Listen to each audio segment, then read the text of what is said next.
بنورنا الدنيا وننشر في الفضاء أملا ونعلي عزم همتنا فمن طلب العلا وصل. بسم الله الرحمن الرحيم. الرحمن الرحیم لفظ اللہ کی صفت کے طور پر الرحمن اور رحیم کو لایا گیا ہے. الرحمن یہ اللہ کا وہ نام ہے جو اسم ذات کے بعد سب سے زیادہ اللہ پر استعمال ہوتا ہے. لفظ اللہ کے بعد اگر سب سے زیادہ کسی کا استعمال ہوا ہے تو لفظ رحمان ہے.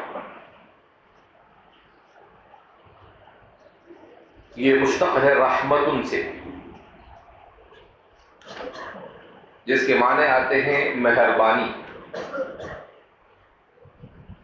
رحم کرنا.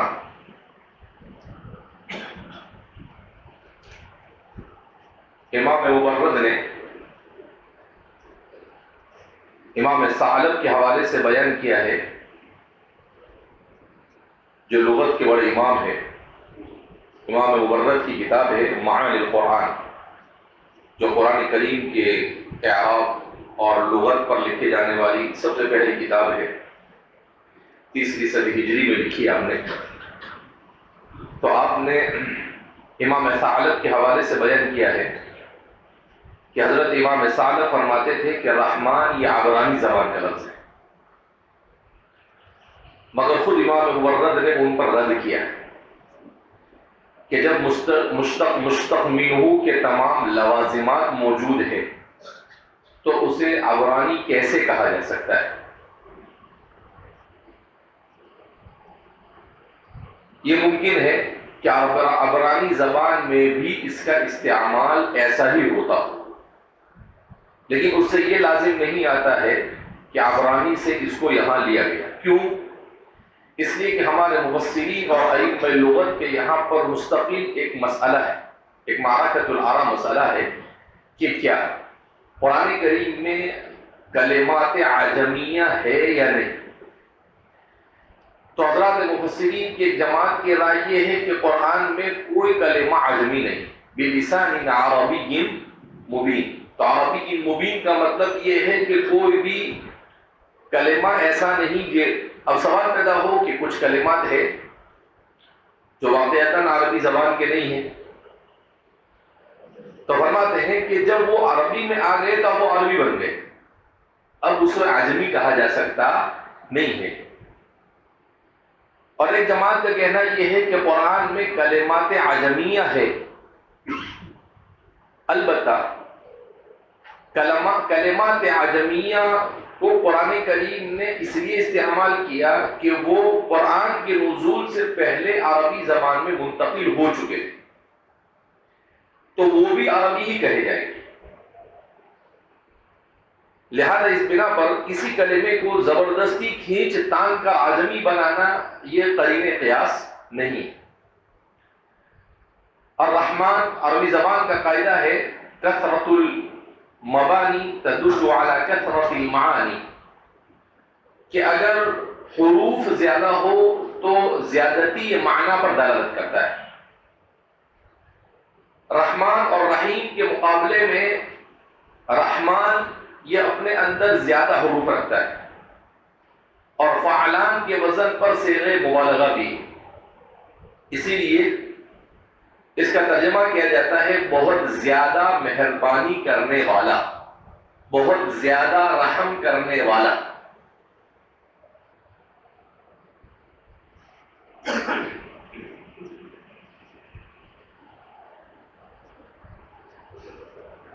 رحمان کے سلسلے میں کیا رحمان کا اطلاق اضافت کے بغیر سوائے اللہ کے کسی پر نہیں ہوتا ہے.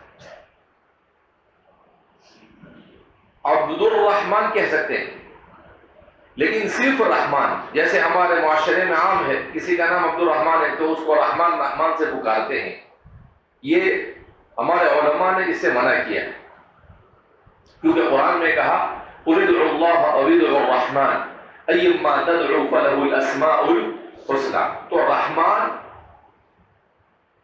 جب مطلق بولا جائے تو اس کا اطلاق کس پر ہوتا ہے؟ اللہ پر ہوتا ہے. لہذا اس بنا پر رحمان کو بغیر اضافت کے استعمال کرنا درست نہیں، یہ خاص ہے اللہ کے ساتھ. اسی لیے کہتے ہیں کہ اگرچہ اس میں ذات نہیں ہے مگر اس میں ذات کے مشابہ ہے، کہ جیسے اس میں ذات اللہ بولا جاوے تو ذہن مبادرت کرتا ہے اللہ کی طرف، ایسے ہی جب رحمان بولا جاوے تو ذہن مبادرت کرتا ہے کس کی طرف؟ اللہ کی طرف. زمانہ جاہلیت میں ایک شخص نے نبوت کا دعویٰ کیا تھا، مسیلمہ ابن حبیب الکذاب. اس نے اپنا لقب بنایا تھا رحمان الیمامہ، جبکہ وہ رحمان الیمامہ نہیں تھا بلکہ غالب الیمامہ.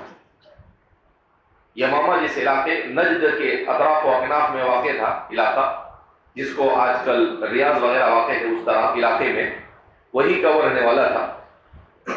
تو بسم اللہ الرحمن الرحیم، الرحمن کا لفظ یہ اللہ کے ساتھ خاص، الرحیم فعیل کے وزن پر ہے. یہ بھی رحمت سے مشتق ہے.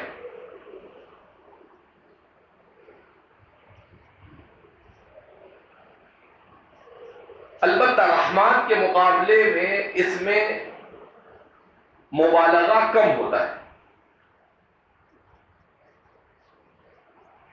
اسی لیے ہمارے مفسرین نے تفسیر کی ہے رحمان الدنیا والآخرہ اور رحیم الدنیا، رحیم الآخرہ، رحمان الدنیا والآخرہ اور رحیم الآخرہ، کہ اللہ دنیا میں تو رحمان ہے مگر آخرت میں اللہ رب العزت کیا ہوگا؟ رحیم ہوگا. کیا مطلب اس کا؟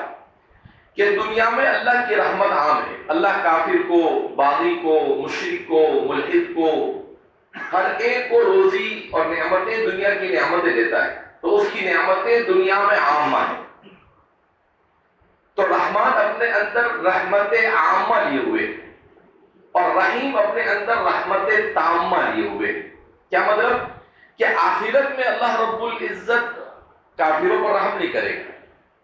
ان اللہ لا یغفر ان یشرک بہ ویغفر ما دون ذلک لمن یشاء، شرک کو اللہ کسی صورت میں معاف نہیں کرے گا. لہذا اس بنا پر اللہ کو رحیم الآخرہ کہا جاتا ہے. اب یہاں پر ایک سوال یہ پیدا ہوتا ہے کہ جب قرآن کریم ایجاز سے کام لیتا ہے تو پھر ایک ہی رحمت والے صیغے کو دو صیغوں کے ساتھ رحمت سے مشتق کلمہ کو رحمان اور رحیم کیوں لائے گئے؟ بظاہر تکرار معلوم ہوتا ہے. اسی لیے ترجمہ کرتے ہیں بہت زیادہ مہربان، نہایت رحم کرنے والا. دونوں کے ترجمے میں فرق ہوتا ہے، بہت زیادہ مہربان، نہایت رحم کرنے والا. تو رحیم کا ترجمہ کیا جاتا ہے؟ نہایت رحم کرنے والا. تو اس کا جواب یہ دیا ہے ہمارے علماء نے، امام رازی اور امام آلوسی وغیرہ نے، کہ جب رحمان بولا تو صرف رحمان اگر لاتے تو کفار، مشرکین، ملحدین اور نافرمان اور باغیوں کی جرأت بڑھ جاتی. کیوں؟ کوئی کہتے ہیں کہ وہ رحمان ہے، کچھ بھی کرو معاف کر دے گا. جب رحیم لائے تو پتا چلا کہ نہیں، دنیا کا رحمان ہے، ٹھیک ہے، دنیا میں تم کچھ بھی کرو گے تو ڈھیل دے گا اور تمہارے ساتھ استدراج کا معاملہ کر کر چلا لے گا. لیکن رحیم ہے وہ آخرت، آخرت میں تو چلنے والا نہیں. جزاء سیئۃ سیئۃ مثلہ، برا کرو گے تو برا کرو گے. لہذا گویا کہ ظالموں کو اور گنہگاروں کو موقع نہیں دیا جا رہا ہے کہ وہ کچھ بھی کر کر، بہانہ کر کر اپنے ظلم اور اپنے گناہ کا جواز فراہم کر سکے. اس لیے کہا کہ رحیم کو یہاں پر لایا گیا کہ دنیا میں تو اللہ کھلا رہا ہے مگر آخرت میں تو اعمال صالحہ اور ایمان ہوگا تو ہی کام چلے گا، ورنہ آخرت میں کام چلنے والا نہیں ہے. حضرت والا کھڑے ہو جائے.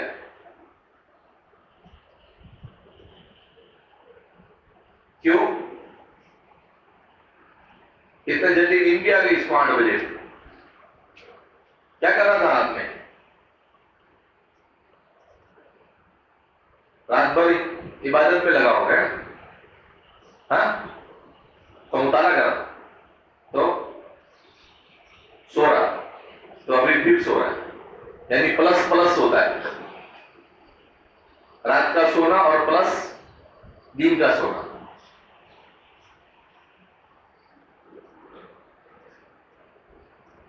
تو الرحمن الرحیم اس طریقے سے ان دونوں صفوں کو، ایک میں رحمت عامہ ہے اور دوسرے میں رحمت تامہ ہے۔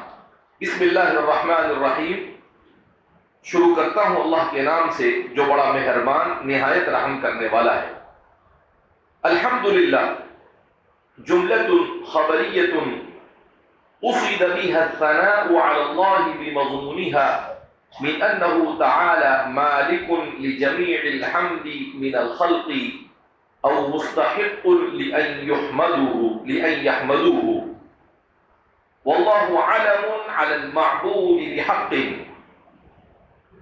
اب مصنف بیان فرما رہے امام جلال الدین محلی، الحمدللہ جملۃ خبریۃ، کہ الحمدللہ یہ جملہ خبریہ ہے۔ کیا مطلب؟ کہ الحمدللہ کے سلسلے میں کہ یہ جملہ خبریہ ہے، جملہ انشائیہ ہے، تو یہ 2 in 1 ہوتا ہے۔ اس کا استعمال کبھی انشاء کے لیے بھی ہوتا ہے اور اس کا استعمال کبھی خبر کے لیے ہوتا ہے۔ جیسے کسی آدمی کو چھینک آئی، تو چھینک آنے پر جب آپ الحمدللہ بولیں گے تو وہ کس کے لیے ہے؟ وہ خبر نہیں، وہ انشاء ہے۔ وہ کیا ہے؟ انشاء کے لیے۔ تو الحمدللہ میں 2 احتمال، ان 2 احتمال میں سے یہاں پر کون سا احتمال ہے اس کی تعین کر رہے ہیں۔ تو فرماتے ہیں جملۃ خبریہ، یہاں جملہ خبریہ، یہاں جملہ انشائیہ نہیں ہے، خبر دی جا رہی ہے۔ پڑھنے والا، تلاوت کرنے والا یہ خبر دے رہا ہے کہ تمام تعریفیں ثابت ہے اللہ کے لیے۔ الحمد ثابت للہ، الحمد ثابت للہ، الحمد مبتدا لام حرف جار، اللہ مجرور جار مجرور سے مل کر ثابت متعلق کی، متعلق سے متعلق، اور ثابت متعلق اپنے متعلق سے مل کر الحمد کی خبر، اور الحمد مبتدا اپنے خبر سے مل کر پھر آگے رب العالمین موصوف صفت بنے گا۔ لیکن یہاں تو للہ رب العالمین یہ گویا کہ ثابت کے لیے متعلق، یعنی اصل میں تو یہ حالت رفع میں، اس لیے کہ خبر ہے، مگر حرف جار ہے اور یہ سنت لازمہ ہے نحویوں کے نزدیک کہ باؤ تاؤ کاف لام واو منذ مصطلح ربع شامل نادر بیان علی حتی الی، اس میں سے کوئی آیا تو پھر کیا دیتا ہے؟ وہ جر دیتا ہے، چاہے قیامت قائم ہو جائے، لیکن وہ جر دیے بغیر وہاں سے ٹس سے مس ہوتا نہیں، کوئی بھی آ جائے یہ آیا، اس کا مطلب یہ ہے کہ حروف جارہ آنے کا مطلب یہ ہے کہ وہ جر دیتا ہے۔ تو الحمد ثابت للہ۔ بہرحال مصنف نے یہاں پر ایک بات یہ بیان کی، ایک جملۃ خبریہ، کہ یہ جملہ خبریہ ہے، اور جملہ انشائیہ کے احتمال کو ختم کیا آپ نے۔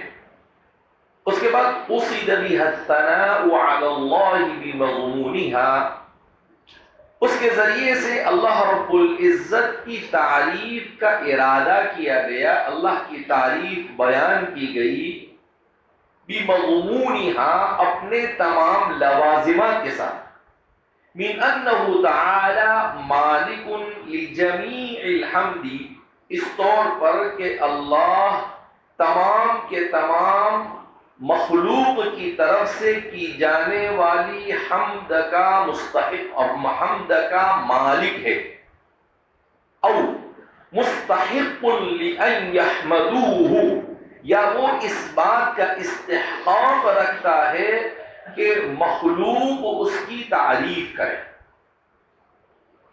لِأَن يَحْمَدُوهُ کہ مخلوق اس کی تعریف کرے. اچھا اب کیا بیان کر رہے ہیں کہ الحمدو پر جو الف لام ہے وہ الف لام کون سا ہے؟ تو اس الف لام کی تائید کر رہے ہیں کہ اس الف لام کے دو میں سے کسی ایک کو ہونے کا امکان ہے. آپ نے پڑھا علم و ہدایت النحو میں، کافیہ میں، سب جگہ پر پڑھ کر آئے کہ الف لام کی اولا دو قسمیں، الف لام اسمی اور الف لام حرفی. پھر الف لام اسمی اس کو کہتے ہیں جو اس میں فاعل اور اس میں مفعول پر داخل ہوتا ہے، اور الف لام حرفی کی دو قسمیں، الف لام حرفی زائد، الف لام حرفی غیر زائد. پھر الف لام حرفی غیر زائد اس کی کتنی قسمیں ہیں؟ 4 قسمیں ہیں. الف لام جنسی، الف لام استغراقی، الف لام عہد ذہنی، الف لام عہد خارجی. تو فرماتے ہیں کہ ان 4 میں سے 2 کا احتمال ہے یہاں پر. یا تو اس پر الف لام جنسی کو مانا جائے گا، یا پھر الف لام استغراقی مانا جائے گا. الف لام عہد ذہنی اور عہد خارجی. بکری والا تیرے بازو والا کھڑا ہو جائے تو بھی سو رہا تھا نا، سو رہا، جھوٹ نہیں بولنے کا. ہاں الف لام عہد، تو الف لام عہد ذہنی اور عہد خارجی بھی ہو سکتا ہے. عہد ذہنی کے لیے ذہن میں ہونا ضروری ہے، عہد خارجی کے لیے خارج میں وجود کا ہونا کیا ہے؟ ضروری ہے. یہاں پر اب مصنف فرماتے ہیں قصد بہ الثناء علی مضمونها. یہاں تک تو بیان کیا حمد کا معنی کہ اس کے ذریعے سے اللہ کی تعریف کی جا رہی ہے. اب الف لام کی تعین کے لیے کہہ رہے من انہ تعالی مالک لجمیع الحمد، کہ کیا تو اللہ مالک ہے تمام کے تمام ان تعریفات کا جو مخلوق کی طرف سے ہو، تمام ان تعریفات کا جو کہ مخلوق کی طرف سے ہو. تو اس سے اشارہ کر رہے ہیں کہ یہ الف لام استغراقی، الف لام استغراقی. استغراقی بولیں گے تب بھی وہ حمد کے تمام افراد کو شامل ہوگا، حمد کے تمام افراد کو کیا ہوگا؟ شامل ہوگا. کیا مطلب کہ مخلوق اگر تعریف ہی کرنا چاہے تو اللہ کے علاوہ کسی اور کی تعریف نہیں کی جا سکتی. وہ مالک حمد ہے. وہ کیا ہے؟ مالک حمد ہے. اور دوسرا احتمال او مستحق لأن یحمدوہ، اس سے کسی طرف اشارہ کر رہے ہیں الف لام کے جنسی ہونے کی طرف، کہ یا تو الف لام میں جنسی ہوگا یا پھر الف لام کیا ہوگا؟ جنسی ہوگا. الف لام جنسی ہے تو اس صورت میں بھی اس کا معنی ہوتا ہے کہ جن سے حمد ثابت ہے اللہ کے لیے، جن سے حمد ثابت ہے اللہ کے لیے، کہ حمد اللہ ہی کی جا سکتی ہے. کسی اور کی حمد کرنے کا کسی کو کوئی جواز ہے تو حمد حقیقی سوائے اللہ کی کسی کی نہیں کی جا سکتی ہے. تو فرماتے ہیں ان دونوں احتمال کی طرف اشارہ کرنے کے لیے امام جلال الدین محلی اور جلال الدین سیوطی ان دونوں حضرات کو سمجھنے کا آسان طریقہ یہ ہے کہ اغراض جلالین کو سمجھا جائے. کس کو سمجھا جائے؟ کہ اس عبارت کو لا کر مصنف کیا بولنا چاہتے ہیں اور کیا ارادہ کرنا چاہتے ہیں.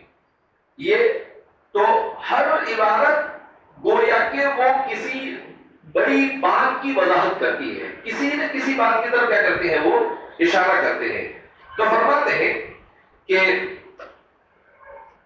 جملۃ خبریۃ قصد بها الثناء على الله بمضمونها من انه تعالى مالك لجميع الحمد من الخلق.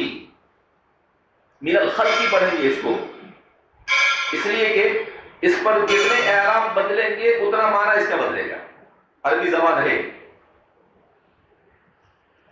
اس کو اگر آپ خلق پڑھیں گے تو یہ اخلاق کے معنی میں ہوگا، صفت کے معنی میں. اس کو اگر آپ خلق پڑھیں گے تو مصدر ہو جائے. تو یہ عربی زبان جہاں بھی ایک بھی اعراب آپ نے آگے پیچھے کیا، نظر ہٹی، درگھٹنا گھٹی، عربی زبان کیسی ہے؟ نظر ہٹی درگا، یعنی ذرا بھی آپ نے کسی کو تھوڑا بھی زبر کو زیر سکون کچھ بھی کیا آپ نے، یوں سمجھنے کا کہ گالی پڑ رہی، اس کا معنی کہیں کا کہیں کیا ہو جاتا ہے، چلا جاتا ہے، وہ اپنے اصلی معنی کے اندر میں باقی رہتا نہیں۔ کتاب کے اندر میں اعراب نہیں لگانے کا، سمجھ میں آ رہی بات؟ کتاب کے اندر اعراب لگانے کا نہیں، یہ اعراب آپ کیا کریں گے؟ اپنے دماغ میں لگانے کا۔ کہاں لگانے کا؟ دماغ میں، آپ کو یاد رکھنے کا، کیونکہ اس میں لگا دے گا تو کیا مطلب ہوتا ہے؟ تو آپ کو تو یاد رکھنا چاہیے، جب چھاپنے والے نے نہیں لگایا تو آپ کو بھی نہیں لگانے کا۔ چھاپنے والے نے نہیں لگایا، کیوں؟ اس لیے کہ اگر آپ لگا آپ کے لیے تو آسانی ہے، مگر آپ لکھ تو دیں گے، مگر آپ کو اس کے کس وجہ سے کیا پڑھا جائے گا وہ چیز کا استحضار آپ کو باقی رہ سکتا نہیں۔ لہذا کبھی بھی مشکل ہو آسان ہو، کتاب کے اندر میں اعراب لگانے کا نہیں۔ بہرحال تو فرماتے ہیں او مستحق ان یحمدوہ، یا وہ اس بات کا مستحق ہے کہ اس کی تعریف کی جائے۔ تو یہ تو ہوا الحمد پر کلام۔ اس کے بعد بیان کر رہے ہیں واللہ عالم علی المعبود بحق، لفظ اللہ یہ عالم ہے، معبود برحق پر اس کا اطلاق ہوتا ہے۔ علی المعبود بحق، معبود برحق پر اس کا کیا ہوتا ہے؟ اطلاق ہوتا ہے، یعنی اللہ کا لفظ سوائے اللہ کی ذات کے اس کا اطلاق کسی اور پر ہوتا نہیں ہے۔ اب اس میں یہ احتمال ہو سکتا تھا کہ بھئی الہم سے بنا ہے تو الف لام اس کے اوپر آ گیا، اللہ ہو گیا ہے، تو معرفہ کے طور پر کسی اور پر بھی اس کا استعمال ہو سکتا ہے۔ مصنف نے غرض جلالین لا کر اس کو ختم کہا کہ عالم، عالم، اور جب عالم ہے تو پھر عالم میں تغیر نہیں ہوتا ہے۔ جیسے زید اگرچہ 10 آدمیوں کے نام ہے، مگر ہر زید کی وضع الگ الگ ہے، لہذا ہر زید الگ الگ ہوگا۔ خالد کے یہاں پر بچہ ہوا، کیا نام رکھا اس کا؟ زید۔ بکر کے یہاں پر بچہ ہوا، کیا نام رکھا اس کا؟ زید۔ محمود کے یہاں پر بچہ ہوا، کیا نام رکھا اس کا؟ زید۔ اب کتنے بھی لوگ رکھے تو یہ ایک نہیں رہے گا، ہر زید الگ الگ ہے۔ یہ علم کی خصوصیت، کیوں؟ علم اعرف المعارف ہوتا ہے، تمام معارف میں سب سے زیادہ معرفہ، اور پھر علم میں بھی سب سے زیادہ اگر معرفہ کوئی ہے تو لفظ اللہ۔ اعرف المعارف علم ہوتا ہے، معرفہ کی جو ساتھ جس میں آپ نے پڑھی اس میں سب سے زیادہ معرفہ، طبی معرفہ کون ہوتا ہے؟ علم ہوتا ہے، اور ان علموں میں بھی سب سے زیادہ، کیوں کہ زید تو 10 کا بھی رکھا جائے لیکن اللہ کے علاوہ کسی کو نہیں بولا جاتا ہے، لہذا یہ اعرف المعارف، تمام معرفہ کے اندر جتنا بھی اہم ترین اگر کوئی معرفہ ہو سکتا ہے تو وہ صرف اور صرف کیا ہے؟ اللہ کا نام ہے۔ تو فرمایا ہے علم علی المعبود بحق، کہ معبود برحق پر اس کا اطلاق ہوتا ہے علم کی حیثیت سے، معبود برحق پر اس کا اطلاق ہوتا ہے علم کی حیثیت سے۔ رب العالمین ای مالک جمیع الخلق من الانس والجن والملائکۃ والدواب وغیرهم، وكل منهم يطلق عليه عالم، يقال عالم الانس وعالم الجن الى غير ذلك، وغلب في جمعه بالياء والنون اولو العلم على غيرهم، وهو من العلامة لأنه علامة على موجبه۔ اب اس کے بعد رب العالمین میں دونوں پر کلام کریں گے، پہلے رب پر کلام کریں گے اور اس کے بعد العالمین پر کلام کریں گے۔ اب رب کے بارے میں فرماتے ہیں رب مالک جمیع الخلق من الجن والانس والملائکۃ والدواب وغیرہ۔ اب جب رب ہے، رب یرب ربا، اس کے معنی اپنی زبان کے اندر میں آتا ہے کسی چیز کو بتدریج پروان چڑھانا۔ آہستہ آہستہ کسی چیز کو پروان چڑھانا، کسی چیز کو چھوٹے سے بڑے تک پہنچانا بحسن خوبی، یہ اس کے معنی لغوی۔ اب رب کا اطلاق بہت سارے معنی اس کے اندر میں پائے جاتے ہیں، ایک ہے اس کا معنی حقیقی اور دوسرے ہے اس کے معنی مجازیہ۔ تو اس کا معنی حقیقی کیا ہے؟ کا معنی حقیقی تو پرورش کرنے والا، لیکن معنی مجازی کے اندر میں اس کا سب سے پہلے آتے ہیں رب ای مالک، رب ای مالک، کہ رب کا اطلاق ہوتا ہے مالک پر۔ یہاں پر اسی معنی میں، یہاں پر مالک کے معنی میں کیا مطلب؟ کہ انسان، جنات، چوپائے اور جتنی چیزیں دنیا میں ہیں ان تمام چیزوں کا مالک حقیقی کون ہے؟ اللہ ہے۔ مالک حقیقی کون ہے؟ اللہ ہے۔ کیوں بھائی مالک حقیقی اللہ ہے؟ اس لیے کہ وہ پیدا کرنے والا ہے۔ اسی لیے کہتے ہیں کہ لفظ رب اتنا جامع ہے، اتنا جامع ہے کہ وہ اپنے اندر میں خالقیت کا بھی معنی رکھتا ہے، مالکیت کا بھی معنی رکھتا ہے، ربوبیت کا بھی معنی رکھتا ہے۔ تو 3 in 1، ایک لفظ ہے اللہ، ایک کلمہ اللہ نے ذکر کیا، مگر وہ ایک کلمہ ان سب کلمات کی طرف سے کافی ہو جاتا ہے کہ اللہ کی ربوبیت پر بھی دلالت کرتا ہے کہ ہر چیز کو خراج چشمے والا جس نے ابھی ابھی جھوکا مارا، جس نے اللہ کی ربوبیت، یعنی دنیا میں جتنی بھی چیزیں پروان چڑھ رہی ہیں وہ ساری کے ساری پروان چڑھنے والی چیزوں کے پیچھے پروان چڑھانے والی ذات کون ہے؟ اللہ کی۔ اور وہ مالک بھی ہے، کیوں؟ اس لیے کہ ہر چیز پر مکمل طور پر تصرف کا حق اگر کسی کو ہے تو وہ کس کو ہے؟ اللہ کو۔ اور وہ خالق بھی ہے کہ ہر چیز کے مادے اور مادے کے بعد اس کو پیدا کرنے والا، اس کے مادے کو بھی پیدا کرنے والا وہ، اور اس کی شکل کو وجود دینے والا بھی وہ ہے۔ تو ایک ہی کلمہ ہے لیکن وہ ان سارے معانی کو محیط۔ اگر رب کی جگہ مالک کو لایا جاتا تو دوسرے دو معنی چھوٹ جاتے، دوسرے دو معنی کیا ہو جاتے؟ چھوٹ جاتے۔ رب کی جگہ خالق کو لایا جاتا تو مالک اور ربوبیت معنی چھوٹ جاتے، لیکن رب لائے تو ربوبیت کا معنی حقیقی بھی مراد دیا جائے گا، معنی مجازی بھی دونوں مراد دیے جائیں گے، تو سب کے لیے کیا ہو گیا؟ یہ جامع ہو گیا۔ اس طریقے سے یہاں پر لیکن چونکہ یہاں پر کسی ایک معنی کی تعیین کرنا ہے راجح طور پر، تو وہ راجح طور پر فرماتے ہیں کہ عام طور پر رجحان یہ ہے کہ رب بمعنی مالک، یہاں پر رب کس کے معنی میں ہے؟ مالک کے معنی میں۔